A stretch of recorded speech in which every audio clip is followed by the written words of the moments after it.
Alright, we're back here up underneath the truck again. We've got a transmission cooler line leaking. It's going to be this line here. It was rubbing right there on that steering linkage. To rub the hole underneath it. What my plan is, I'm going to take a little pipe cutting tool, cut a little section of that bad section out, and I'm going to splice it back together with a compression fitting.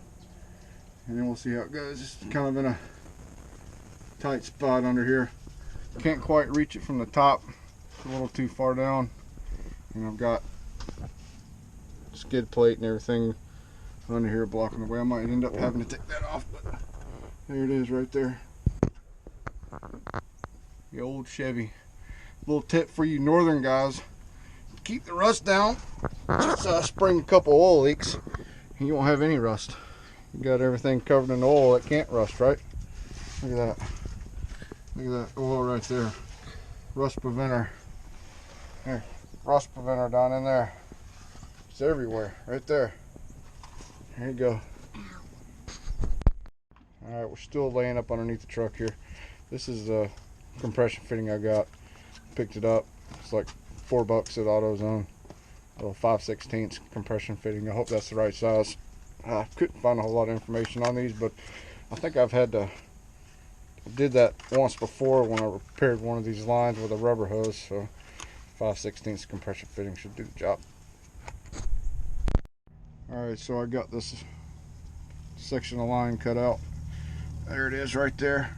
It's a little pinhole that was just slowly dripping out. Right there. I've got plenty of slack. I've got some rubber line that connects up to the cooler, so I wasn't worried about cutting this much out. And then I've got right there, it's going to go in place of it.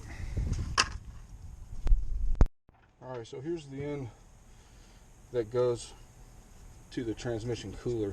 This is the one that's got the rubber line attached to it. That's where it's got cut. Clean it up a little bit. Go ahead and put this half fitting on there. Just slide that on there. That's a lot of transmission fluid leaking. Slide this one on. And then we'll go ahead and tighten it up to this one.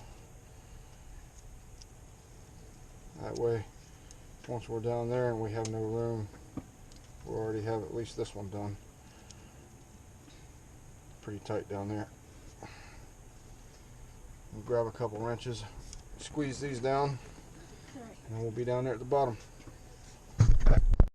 Alright, we got this half of it on right here. It's good and tight.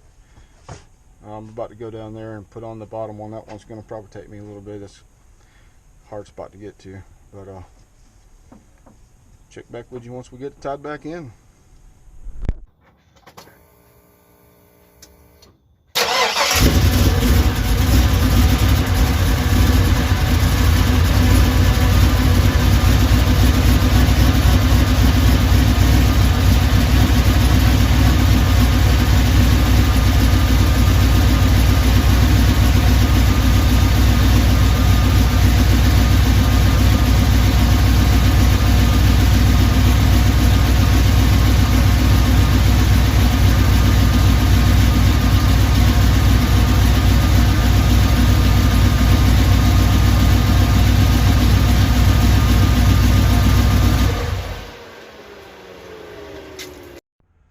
Alright, so it's the next morning.